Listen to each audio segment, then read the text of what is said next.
नमस्कार साथियों। तो चलिए आज के दैनिक जागरण में क्या खास खबरें हैं उन्हें हम लोग एक एक करके देख लेते हैं। और याद रखिए दैनिक जागरण का राष्ट्रीय संस्करण है, तो इसमें आप लोगों को महत्वपूर्ण खबरें ही देखने को मिलेगी। अभी आप लोग देख रहे हैं कि महादेव सट्टा ऐप ये काफी चर्चा में बना हुआ है। तो आपको बता दूं कि महादेव गेमिंग ऐप केस कथित रूप से अवैध सट्टेबाजी के लिए एक प्लेटफॉर्म प्रदान करती है।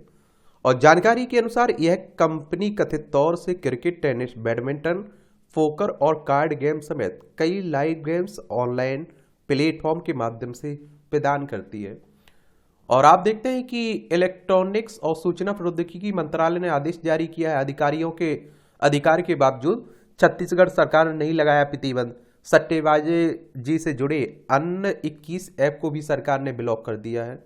और इस पर आप देखते हैं कि मोटी रकम दिए जाने का आरोप भूपेश बघेल पर भी लगा है। चीफ मिनिस्टर है ना जो छत्तीसगढ़ के, उन पर भी। और आप लोगों को एक बात बता दूं कि ये मनी लॉन्ड्रिंग की बात हो रही है इसमें। और मंत्रालय ने बयान में कहा है कि आरोपित भीम सिंह यादव और असीम दास को वर्तमान में मनी लॉन्ड्रिंग रोकथाम अधिनियम की धारा 19 के तहत ईडी ने गिरफ्तार किया है। दोनों फिलहाल ईडी की हिरासत में है।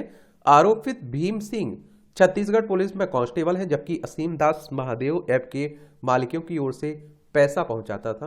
और मनी लॉन्ड्रिंग कहने का मतलब होता है कि देखिए काले धन को, यानी कि अवैध धन जो होता है ना उसे वैध धन में बदलना सीधा सा। और ईडी की बात करें तो इन्फोर्समेंट डायरेक्टरेट की बात हो रही है, प्रवर्तन निदेशालय की। और इसकी स्थापना की अगर आपसे बात की जाए तो 1 मई 1956 में हुई थी। नई दिल्ली में आप लोगों को इसका हेडक्वार्टर देखने को मिलेगा। सचिन के साथ विराट ये अपनी जन्म तिथि पर 49वां वनडे शतक लगाकर सचिन के बराबर आए कोहली। भारत ने 243 रन से दक्षिण अफ्रीका को रौंद कर दर्ज की 8वीं जीत। और 69वां अंतर्राष्ट्रीय शतक है विराट का। इसमें टेस्ट में आप देखिए 29 और T20 में 20 शतक शामिल हैं। और आप देखिए कि भारत अच्छा चल रहा है। अभी जितने भी मैच हुए हैं उसमें सब में जीत हासिल की है। आप देखेंगे वायु प्रदूषण से गहराया सांसों पर संकट। राजधानी का AQI 454 पर पहुंचा। ग्रेप का चौथा चरण लागू हो चुका है। सरकार ने प्राथमिक विद्यालयों को 10 नवंबर तक बंद कर दिया है। और फिलहाल राहत नहीं, दिवाली तक प्रदूषण और बढ़ने के आसार है। और सभी तरह के आप देखिए निर्माण कार्यों पर भी रोक लग चुकी है। जो सरकारी परियोजनाएं हैं उन पर भी रोक लगा दी गई है। ग्रेप 3 में महत्वपूर्ण सरकारी परियोजनाओं को निर्माण गतिविधि में छूट दी गई थी। और इसके चलते प्रतिबंध मुक्त निजी निर्माण व ध्वस्तीकरण पर ही लागू हुए थे। लेकिन अब राजमार्ग, सड़कों, फ्लाईओवर, ओवरब्रिज जैसे तमाम परियोजनाओं पर भी निर्माण और ध्वस्तीकरण पर रोक लग गए हैं। सरकार ले सकती है इस पर भी फैसला। NCR में शामिल जिलों से संबंधित राज्य सरकार चाहे तो 6ठी से 11वीं की कक्षाओं को फिजिकल की बजाय ऑनलाइन मोड में कर सकती है। सार्वजनिक कंपनी, स्थानीय निकायों व निजी कार्यालयों में सिर्फ 50% उपस्थिति से काम कराने पर निर्णय लिया जा सकता है। बाकी लोगों से वर्क फ्रॉम होम कराया जा सकता है, घर से काम। केंद्र सरकार अपने कर्मचारियों के लिए वर्क फ्रॉम होम पर निर्णय ले सकती है। राज्य सरकारें अतिरिक्त आपातकालीन उपायों पर भी विचार कर सकती है। इसमें कॉलेज व शैक्षिक संस्थाओं को बंद करने, नॉन इमरजेंसी व्यवसायिक गतिविधियों को बंद करने और वाहनों को सम विषम नंबर के आधार पर आप देखिए संचालित करना शामिल है। और इस समय आप देखिए हर साल दिल्ली में सांस लेना दुश्वार हो जाता है। दिल्ली के आसपास प्रत्यर्पण के 26 अनुरोध किए, चुप्पी लगा गया कनाडा। निज्जर की हत्या के आरोप पर कनाडा से भारतीय उच्चायुक्त ने पूछा कहां है सबूत। और तो वर्मा बोले कि कनाडाई PM के आरोप लगाने से जांच को पहुंचा नुकसान। ये आप देखिए खालिस्तानी आतंकी हरदीप सिंह निज्जर की हत्या को लेकर आपने देखा होगा कनाडा ने भारत पर आरोप लगा दी थी कि भारत ने इसकी हत्या करवाई है, भारत इसमें शामिल है। और कनाडा की बात करें तो आप देखते हैं कि ओटावा इसकी राजधानी है।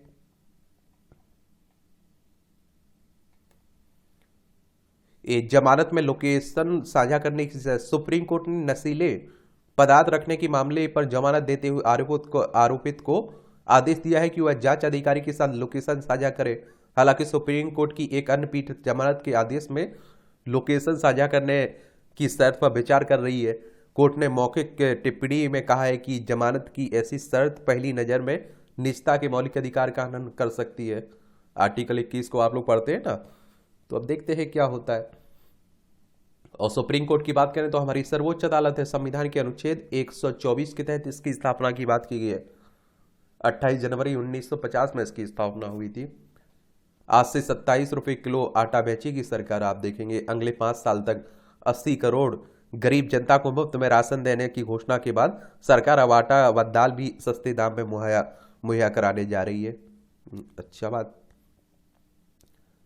सशक्त बल में नहीं होगा मातृत्व अवकाश में भेदभाव, और शिशु देखभाल और दत्तक ग्रहण अवकाश में भी समानता को रक्षा मंत्री राजनाथ सिंह की मंजूरी। महिला सैनिकों, नाविकों और वायु सैनिकों को अधिकारियों के बराबर मिलेगी छुट्टियां। महिलाएं हर बाधाओं को पार कर रही हैं, ये मंत्रालय कह रहा है। अब तो आप देखिए महिलाएं हर जगह आप देखिए कि आगे बढ़ रही है, कहीं किसी क्षेत्र में कमजोर नहीं है वो। ये आपकी खबर है राष्ट्रीय राजधानी दिल्ली से जुड़ी हुई है। कोई पराली को आप देखें प्रदूषण का कारण बता दे रहा है, कोई वाहनों को बता दे रहा है, लेकिन कोई आप देखते हैं कि स्पेशल क्या समाधान नहीं स्थायी ढूंढ पा रहा है।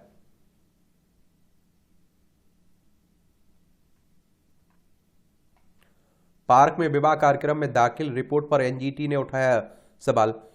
विजयासन व भरतल में हरित क्षेत्र व पार्क में शादी व सामाजिक कार्यक्रम से वायु प्रदूषण होने का मामले की बात हो रही है।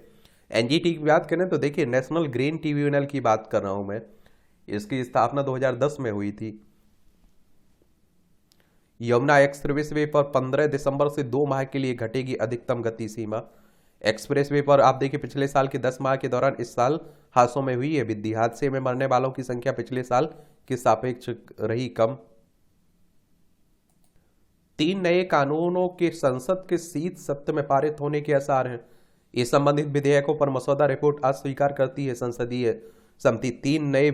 तीनों नए विधेयकों में कई संशोधन की सिफारिशें किए जाने की संभावना है। ये आप देखते हैं अंग्रेजों के जमाने से चले आ रहे आपराधिक कानून, भारतीय दंड संहिता, दंड प्रक्रिया संहिता और भारतीय साक्ष्य अधिनियम को बदलने के लिए लाए गए तीनों नए विधेयकों के संसद के सत्र में पारित होने के आसार बढ़ गए हैं।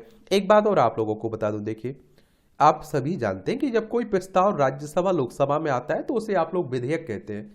जैसे ही राज्यसभा लोकसभा से वो पारित होता है, राष्ट्रपति की सहमति मिलती है, वो आपका कानून बन जाता है। ठीक है। और आप देखिए भारत और मलेशिया के संयुक्त सैन्य अभ्यास हरिमाऊ शक्ति का समापन हुए हैं। द्विपक्षीय संबंधों को मजबूत करने के लिए भारतीय सेना और मलेशियाई सेना का संयुक्त सैन्य युद्ध अभ्यास हरिमाऊ शक्ति 2023 मेघालय में सफलतापूर्वक संपन्न हुआ है। और मैं आप लोगों से हमेशा कहता हूं कि इस तरह के जो आप देखते हैं कि अभ्यास होते हैं उनके बारे में जरूर रखा करिएगा। कई बार डायरेक्ट ही पूछ लेता है कि हरिमाऊ शक्ति सैन्य अभ्यास किन 2 देशों के बीच हुआ है, भारत और मलेशिया के बीच आपको देखने को मिलेगा।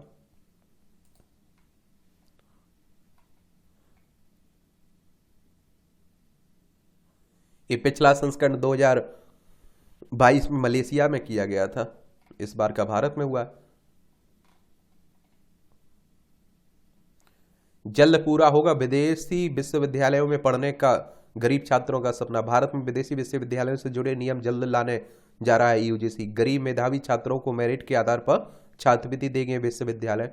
यूजीसी यानी कि विश्वविद्यालय अनुदान आयोग की बात कर रहा हूं। इसकी स्थापना कब हुई थी? थोड़ा आप लोगों से क्वेश्चंस पूछता हूं तो आप लोग रिसर्च करके लिखा करिएगा नीचे। आचार समिति की बैठक कल, महुआ के खिलाफ सिफारिश के संकेत हैं। ये आप देखते हैं कि इन पर पैसे लेकर प्रश्न पूछने के संसद में सवाल पूछने के आरोप लगे ना, टीएमसी की सांसद है, तो उन्हीं की बात हो रही है। स्कूली शिक्षा को भी नई ऊंचाइयां देने में ऑस्ट्रेलिया देगा मदद। शिक्षा और स्किल के क्षेत्र में साझा सहयोग बढ़ाने को दोनों देशों के बीच गठित परिषद की पहली बैठक आज होगी। गांधीनगर में शोध और नवाचार को लेकर दोनों देशों के बीच साझा सहयोग बढ़ाने को लेकर भी होगा करार। इसमें भूटान नरेश दिल्ली पहुंचे, पीएम मोदी से करेंगे भेंट। आप देखेंगे भूटान देख लीजिए, सिक्किम हो, पश्चिम बंगाल, असम, अरुणाचल प्रदेश, 4 राज्यों की सीमा लगती है आपकी। ठीक है, भूटान से। राज्यपाल के खिलाफ पंजाब सरकार की याचिका पर सुप्रीम कोर्ट में सुनवाई आज। याचिका में विधानसभा से पारित विधेयकों को मंजूरी के लिए राज्यपाल को निर्देश देने का अनुरोध करने की बात हो रही है। और आप देखिए, संविधान के अनुच्छेद 200 के तहत प्राप्त जानकारी शक्तियां सीमित है। और इस अनुच्छेद में राज्यपाल द्वारा विधेयकों को रोकने या राष्ट्रपति को विचार के लिए भेजने की शक्तियां निहित है। पंजाब के राज्यपाल और मुख्यमंत्री भगवंत मान आम आदमी पार्टी सरकार के बीच तनातनी चल रही है ना। हर राज्य में आप देखते हैं कि ये चलती है। जहां आप देखते हैं केंद्र में किसी और की सरकार है, राज्य में किसी और की सरकार है। ठीक है। भारत और बांग्लादेश सीमा पर अपराध रोकने को लगाए गए मधुमक्खियों के चत्ते।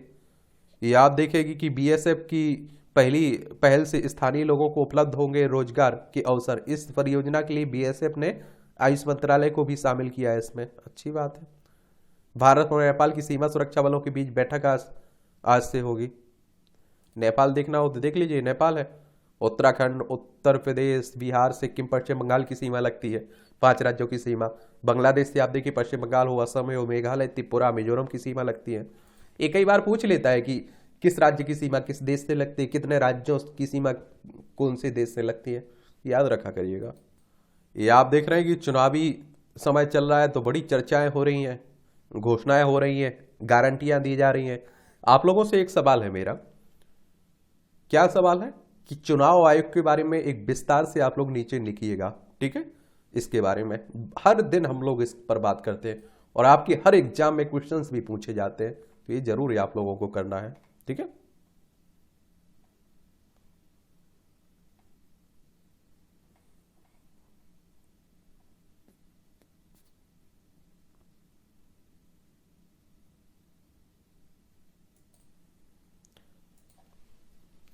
हर जगह चुनावी भी बातें हो रही हैं।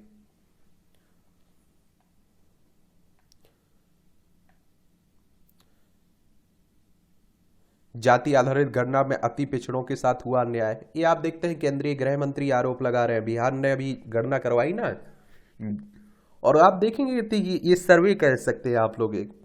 और जाति आधारित जनगणना की बात करें तो अंतिम बार आप देखते हैं इसके आंकड़े 1931 में जारी किए गए थे। और जनगणना की बात करें तो आप सभी जानते हैं 10 साल में होती है। पहली बार ये 1872 में लॉर्ड मेयो के समय में हुई थी। नियमित जनगणना 1881 से लॉर्ड रिपन के समय से शुरू हुई थी। ठीक है।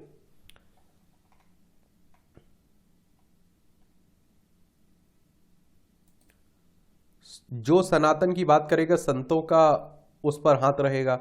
संस्कृति संसद के 4 दिन के आयोजन के अंतिम दिन देश भर से जुटे संतों ने जारी किया सनातन एजेंडा। गंगा महासभा, संत समिति, अखाड़ा परिषद और विहिप श्री काशी विद्वत परिषद ने प्रस्ताव पारित किए हैं। और सनातन की का 9 सूत्रीय एजेंडा। संविधान की धारा 30 में संशोधन का सभी संप्रदायों को शैक्षिक सांस्कृतिक संस्थान स्थापित करने का अधिकार मिले। वक्फ एक्ट 1995 निरस्त किया जाए। संपत्ति का अधिकार व प्रक्रिया सभी संप्रदायों के जैसे ही धर्म विशेष को मिले। संघीय कानून बनाकर समस्त मंदिरों को हिंदू समाज को वापस दिया जाए। पर्यटन से अलग तीर्थ पर्यटन मंत्रालय बनाकर तीर्थों की शास्त्रीय मान्यताओं को ध्यान में रखते हुए विकास किया जाए। लव जिहाद अवैध मतांतर रोकने के लिए प्रभावी कानून बने। समान नागरिक संहिता लागू हो। एक राष्ट्र एक नागरिक एक कानून लागू हो। जनजातीय समाज को कोई व्यक्ति मतांतरित हो जाए तो उसे आरक्षण के दायरे से हटाया जाए। अन्य मतावलंबियों की तरह मंदिर के पुजारियों के लिए भी मानदेय मिले। संतों को पासपोर्ट, आधार, मतदाता कार्ड आदि बनाने में जैविक माता पिता के नाम की वजह से दिक्कत आती है, इसलिए संत सेवा समिति बनाकर संतों की भौतिक कठिनाइयां दूर की जाए। सनातन की वजह से भारतीय संस्कृति पूरी दुनिया में श्रेष्ठ है, लेकिन सिक्किम के राज्यपाल लक्ष्मण आचार्य कह रहे हैं।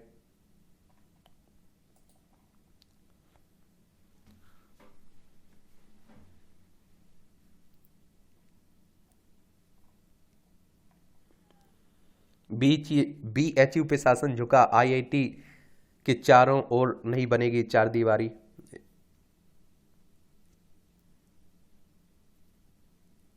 एलविस यादव मामले में किरकिरी कराने वाले कोतवाल लाइन हाजिर हुए हैं।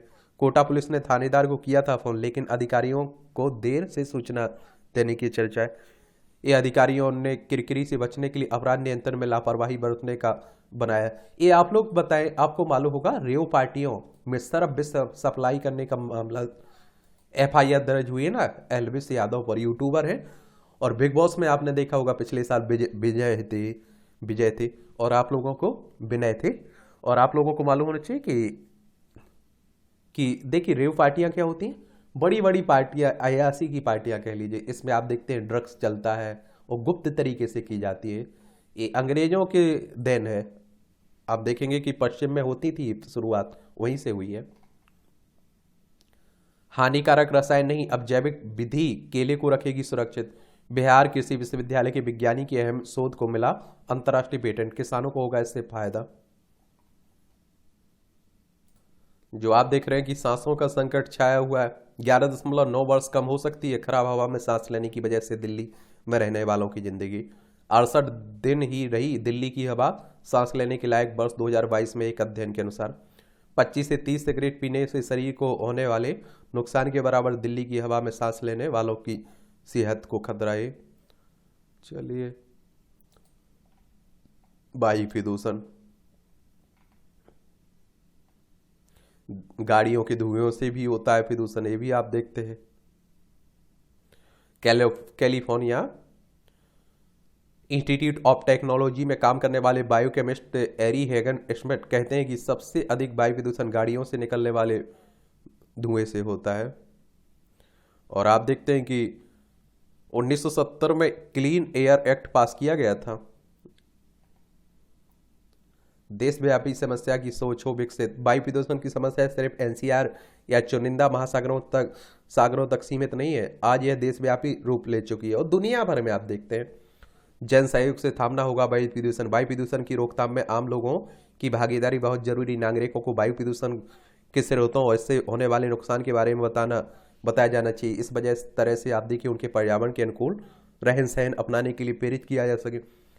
या आप देखिए प्रकृति ने इतना सब दिया हमें कि हमारा पेट भर सकता था, लेकिन वो कहते हैं ना कि हमारी लालच बढ़ती गई और हम लोगों ने उसका अनदेखा किया, उसका परिणाम भी भुगतना पड़ रहा है। और आप देखिए राज्यों के सकल घरेलू उत्पाद को 0.67% से 2.15% तक नुकसान होने की बात हो रही है। उत्तर प्रदेश, बिहार, राजस्थान, मध्य प्रदेश, छत्तीसगढ़ की जीडीपी को बड़ा नुकसान भी होता है इससे।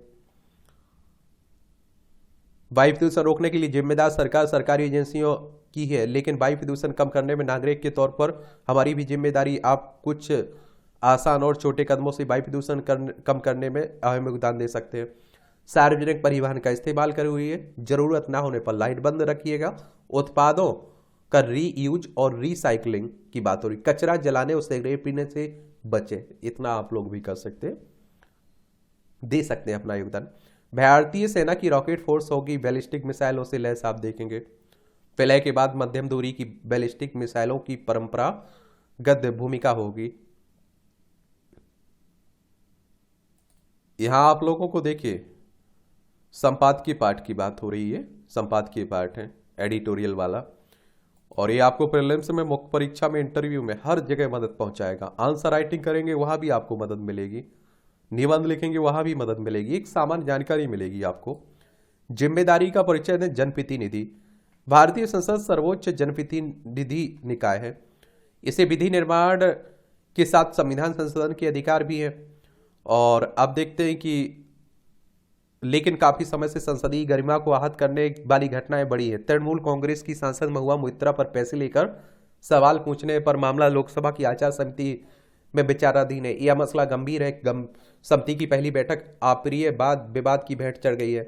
संसदीय गरिमा के अवमूल्यन का यह मामला पहला मामला नहीं है। पीवी नरसिम्हा राव की सरकार के समय झारखंड मुक्ति मोर्चा यानी कि झामुमो के सांसदों पर सरकार के खिलाफ अविश्वास प्रस्ताव के विरुद्ध वोट के लिए रिश्वत लेने के आरोप लगे थे और सर्वोच्च न्यायालय ने संविधान के अनुच्छेद 105(2) के अंतर्गत आरोपित सांसदों के विरुद्ध मामलों को रद्द कर दिया था। और इस अनुच्छेद के अनुसार संसद का कोई सदस्य संसद या उसकी समिति में कही गई किसी भी बात पर दिए गए वोट के संबंध में अदालत में किसी भी कार्यवाही के लिए उत्तरदायी नहीं होगा। यह प्रावधान अनुच्छेद 194 में राज्य विधानमंडल सदस्यों के लिए भी। सुप्रीम कोर्ट ने हाल ही में झामुमो मामलों को 7 न्यायाधीशों की पीठ को भेजा। न्यायालय ने 1998 के फैसले के औचित्य को फिर से जांचने की आवश्यकता महसूस की। और आप देखिए संसदीय सदनों के भीतर और बाहर सदस्यों के से शालीनता परंपराओं के अनुपालन की अपेक्षा होती है। 1951 में संसद सदस्य एच जी मुदगल के भ्रष्ट आचरण की जांच के लिए समिति बनी। कुछ सदस्यों ने कहा था कि सभा की विशेषाधिकार समिति ही पर्याप्त है। तत्कालीन लोकसभा अध्यक्ष जीवी मावलंकर ने कहा कि विशेषाधिकार समिति के बावजूद सभा को विशेष परिस्थिति में समिति बनाने के अधिकार है। विशेष जांच समितियां की परंपरा ब्रिटिश हाउस ऑफ कॉमन्स में भी है। समिति की जांच में मुदगल दोषी पाए गए और उन्होंने आप देखिए बर्खास्तगी का प्रस्ताव आने के पहले ही त्यागपत्र दे दिया। और 12 दिसंबर 2005 को एक चैनल से ने कुछ सांसदों को प्रश्न पूछने के लिए रिश्वत लेते हुए दिखाया। 23 दिसंबर 2005 को उन सभी 10 सदस्यों की बर्खास्तगी हुई और इसी तरह 19 दिसंबर 2005 को एक अन्य चैनल ने सांसद क्षेत्र विकास योजना के कार्यान्वयन के मामले में कुछ सदस्यों को अनुचित आचरण में लिप्त दिखाया। मामले की जांच के बाद एक सदस्य बर्खास्त हुए और 4 निलंबित हुए। सांसद बाबू भाई कटारा ने अपनी पत्नी और पुत्र के पासपोर्ट का दुरुपयोग किया। दोषी पाए जाने पर 21 अक्टूबर 2008 को वह बर्खास्त कर दिए गए। इसी तरह कई सदस्य बर्खास्त हो चुके हैं। प्रख्यात संसदविद विज्ञ आर सीकन मैंने भी पार्लियामेंट्री प्रोसीजर एंड प्रैक्टिस में भ्रष्टाचार के साथ ही अशोभनीय व्यवहार के कारण भी सदस्यों की बर्खास्तगी की परंपरा बताई। मध्य प्रदेश हाईकोर्ट ने 29 अगस्त 1966 के निर्णय में 2 विधायकों के निष्कासन पर फैसला सुनाया और विधानसभा को यह शक्ति और विशेष अधिकार है कि वह सदस्यों को निष्कासित कर सकती है। परिणाम स्वरूप उनका स्थान खाली हो सकता है।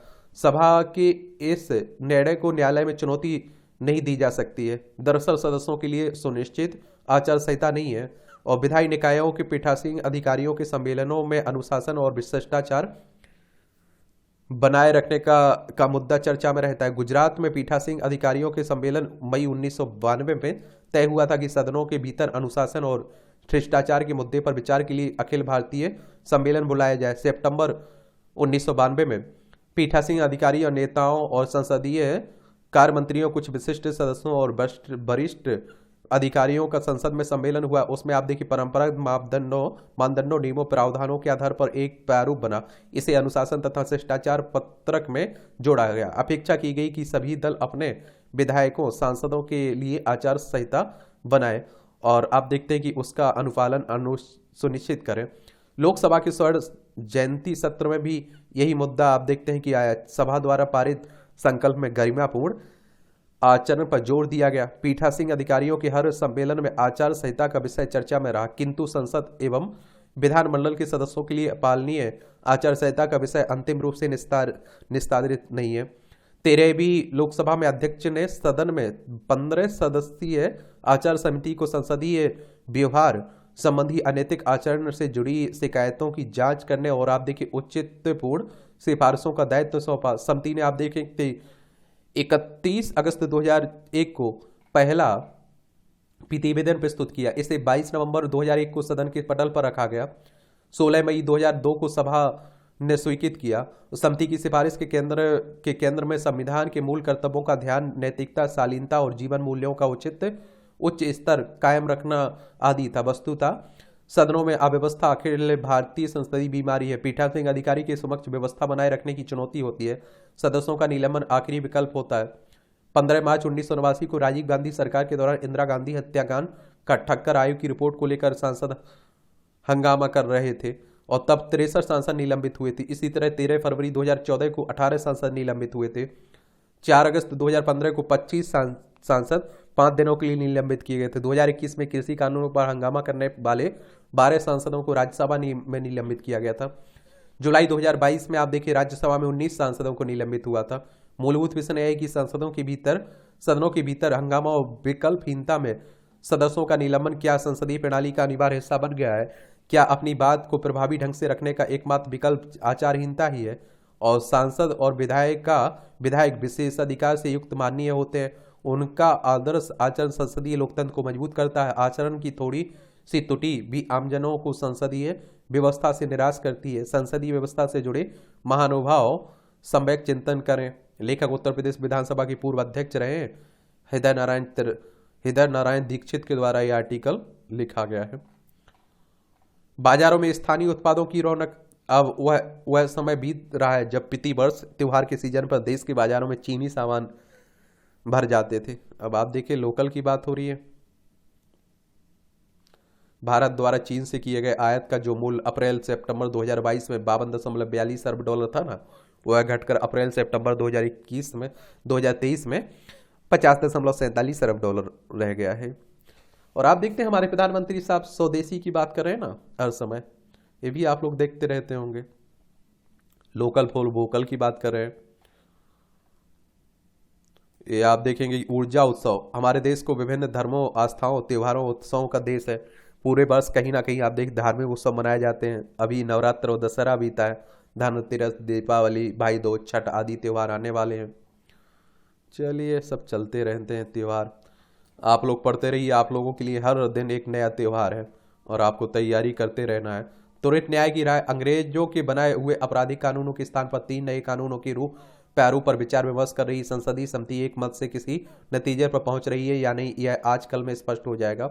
जहां कुछ विपक्षी सदस्य उपनिवेशिक युग के आपराधिक कानूनों के स्थान पर लाए जाने वाले 3 विधेयकों पर विचार विमर्श के लिए और समय चाह रहे हैं, वहीं गृह मंत्रालय की संसदीय समिति के अध्यक्ष इस पर बल देते दिख रहे हैं कि हमें अपना कार्य तय समय में पूरा कर लेना चाहिए। ध्यान रहे कि इस समिति को भारतीय न्याय संहिता, भारतीय नागरिक सुरक्षा संहिता, भारतीय साक्ष्य अधिनियम के मसौदे पर विचार विमर्श के लिए 3 माह का समय दिया गया था।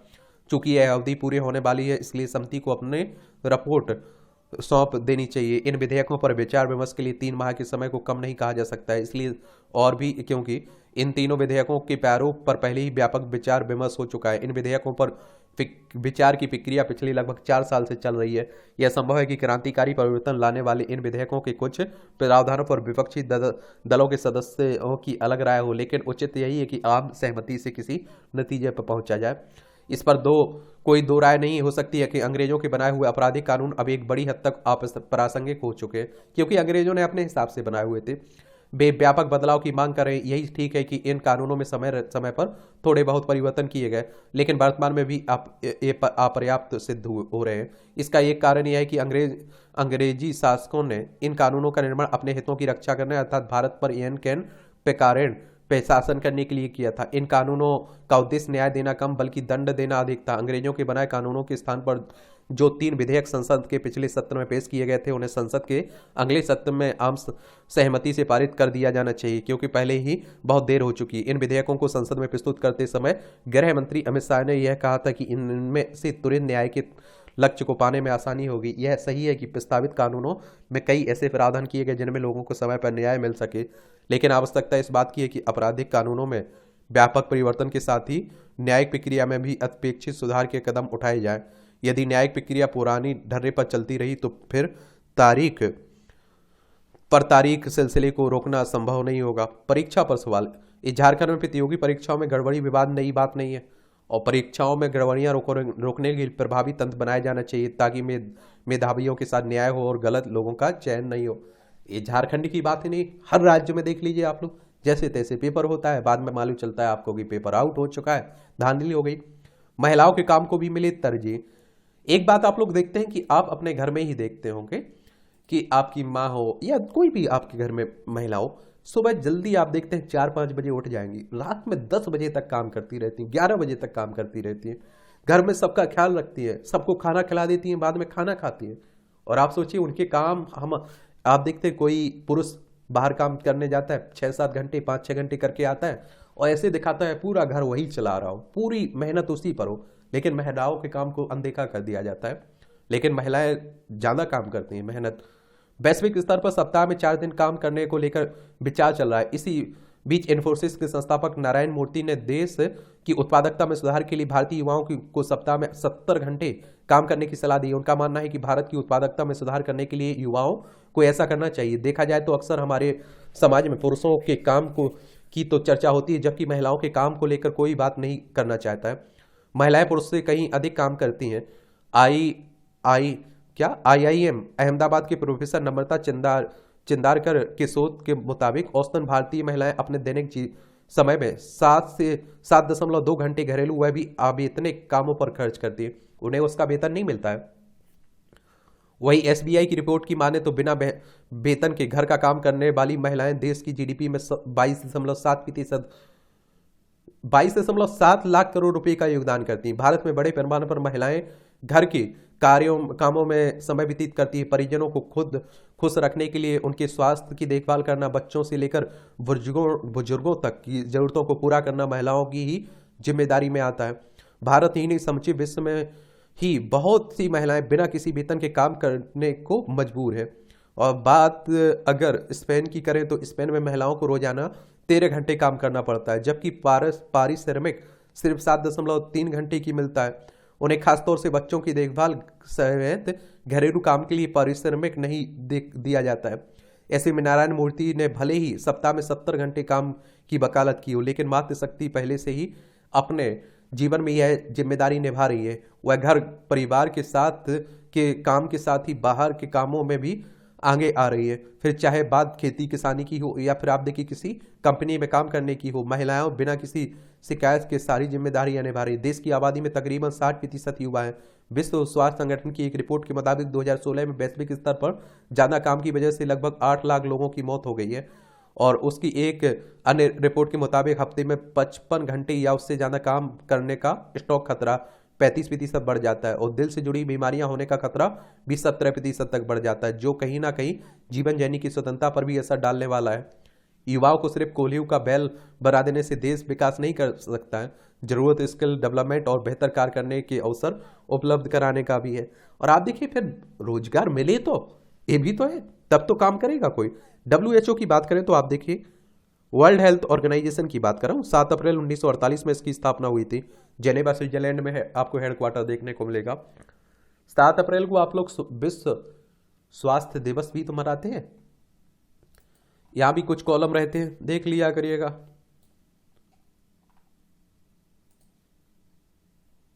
चुनावी बांड और पारदर्शिता का विजन। चुनावी बांड के माध्यम से होने वाली राजनीतिक फंडिंग लंबे समय से विवादों में है। कुछ राज्यों में होने वाले चुनाव के मद्देनजर एक बार फिर इस चर्चा में सुप्रीम कोर्ट में चल रहे इससे संबंधित महत्वपूर्ण मामलों में पिछले दिनों सुनवाई पूरी हो गई है। और सुनवाई के दौरान चुनावी फंडिंग समेत दान देने वाली कंपनियों और दान पाने वाले राजनीतिक दलों समेत विविध पहलुओं पर चर्चा हुई है। लिहाजा इस मामले में पारदर्शिता का भी ध्यान रखना चाहिए। जो चुनावी फंडिंग मिलती है ना, क्या होता है चुनावी बॉन्ड? चुनावी बॉन्ड एक तरह का प्रतिज्ञात्मक नोट होता है जिसका महत्व बैंक नोट के समतुल्य माना जाता है। और धारक के मांगने पर इसका भुगतान बिना किसी ब्याज के किया जाता है। इसे भारत का कोई भी नागरिक या देश के कोई भी संस्था खरीद सकती है। चुनावी बॉन्ड प्रणाली को वर्ष 2017 में एक वित्त विधेयक के माध्यम से पेश किया गया था।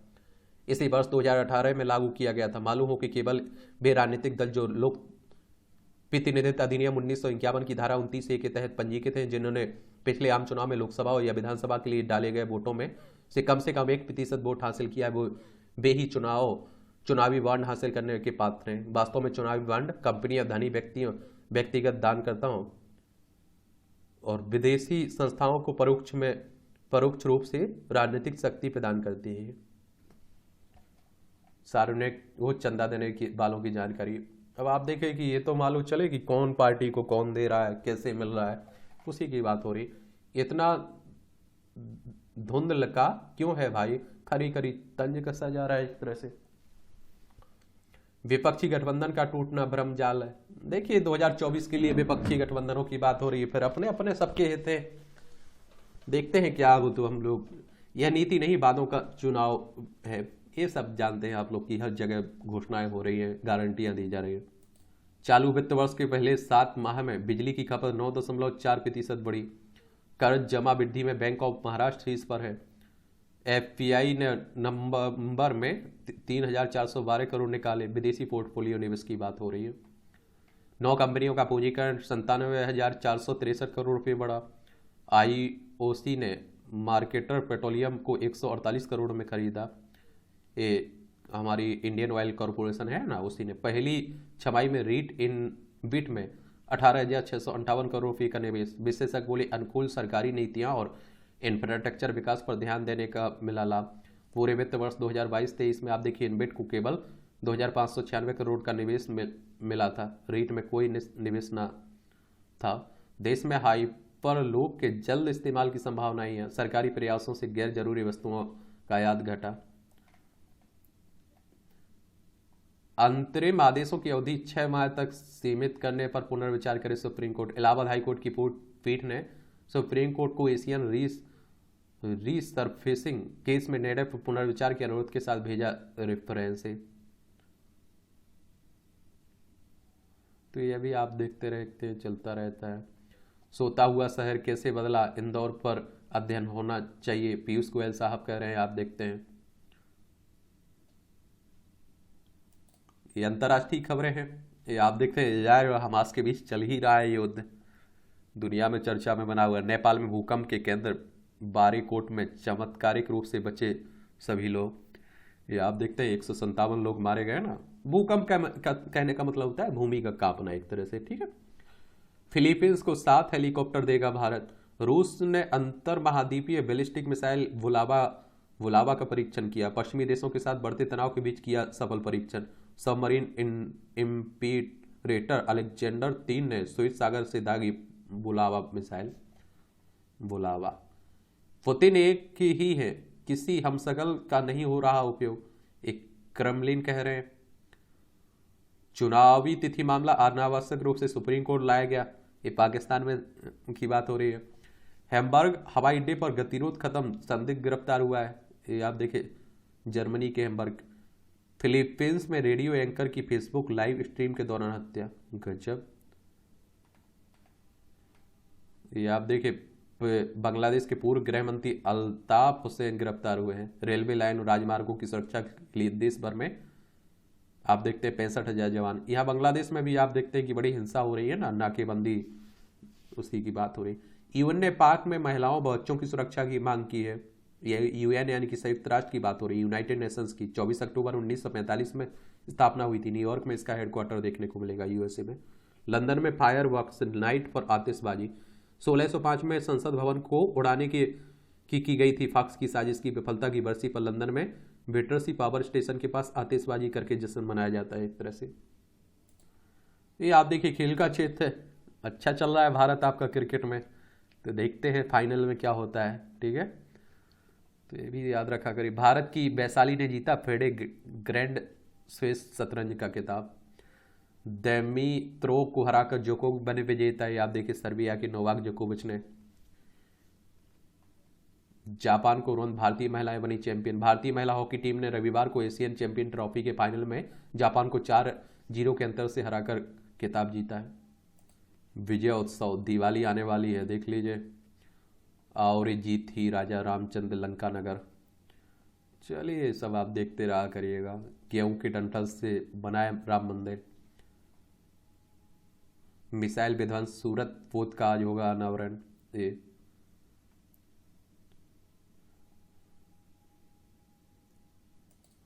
यहाँ भी आप देखिए आपको परीक्षा के पॉइंट व्यू से भी पॉइंट मिल जाते हैं और आप देखेंगे कि जनरल नॉलेज के लिए भी मिल जाते हैं। महात्मा गांधी ने रंगभेद के खिलाफ द ग्रेट मार्च का किया नेतृत्व।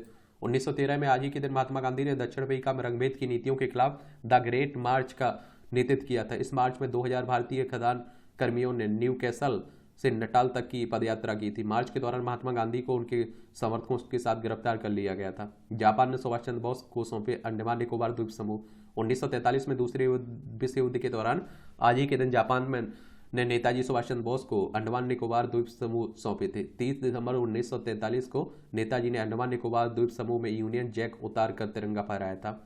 पैरालंपिक पदक जीतने वाली पहली टेटे खिलाड़ी भाविना पटेल का जन्म 1986 में आज ही मेहसाना गुजरात में हुआ था। बचपन में ही पोलियो हो गया था। अहमदाबाद स्थित ITI से कोर्स किया। 2009 में para table tennis national championship में पहला स्वर्ण पदक जीता। 2011 में para table tennis Thailand open में रजत पदक जीता। 2019 में बैंकॉक में सिंगल्स में पहला स्वर्ण जीता। 2021 में आयोजित टोक्यो ओलंपिक में महिला टेबल टेनिस क्लास 4 स्पर्धा में रजत पदक जीतने वाली देश की पहली टेबल टेनिस खिलाड़ी। पैरा ओलंपिक कहने का मतलब है पैरा कोई भी गेम हो तो विकलांग खिलाड़ी इसमें भाग लेते हैं। मैक्सिको में अजीब गरीब परेड। यह आप देखते हैं कि मैक्सिको सिटी में वार्षिक डे ऑफ डेड के मौके पर शहर में परेड निकाली गई। इसमें लोग तरह तरह की वेशभूषा पोशाक पहनकर सम्मिलित हुए। और आप देखते हैं कि ये शुरुआत में होने वाली ये समारोह के दौरान लोग अपने प्रिय दिव्यांग लोगों को याद करते हैं, उनका सम्मान करते हैं। वायु प्रदूषण से सिर दर्द, चिड़चिड़ापन, भ्रम की स्थिति भी न्यूरो कॉग्निटिव क्षमता हवा में बढ़ते नाइट्रोजन डाइऑक्साइड, सल्फर डाइऑक्साइड और कार्बन मोनोऑक्साइड के सीधे जुड़ी हुई है और इस वजह से वायु प्रदूषण अन्य अंगों के अलावा मस्तिष्क को भी करता है प्रभावित। 50% से अधिक दिनों में हवा की गुणवत्ता खतरनाक स्तर पर होती है दिल्ली सहित उत्तर भारत के इलाके में। उम्र संबंधी चिंताओं को कम कर सकता है व्यायाम। व्यायाम तो करते रहा करिए, योगा कहा करते रहा करिए। फफूंद लगने से अब नहीं सूखेगा शीशम। FRI के शीशम के क्लोन को वन विभाग ने अपनाया, अब चुनौती से निपटेंगे। गोताखोर को मिला सदियों पुराने सिक्कों का खजाना। ये कहाँ, इटली की बात हो रही है। ये मूवियों से जुड़ी हुई खबरें हैं, देख लिया करिएगा। और इस तरह से आप देखेंगे आज के न्यूज़पेपर की कहानी खत्म होती है। आप लोग पढ़ते रहिए, एंजॉय करते रहिए। आपका कोई सवाल हो, मेरे लिए सुझाव हो तो बता सकते हैं आप लोग, ठीक है। बाकी आप लोग मेहनत करिए, ईमानदारी से मेहनत करिए, आगे बढ़िए।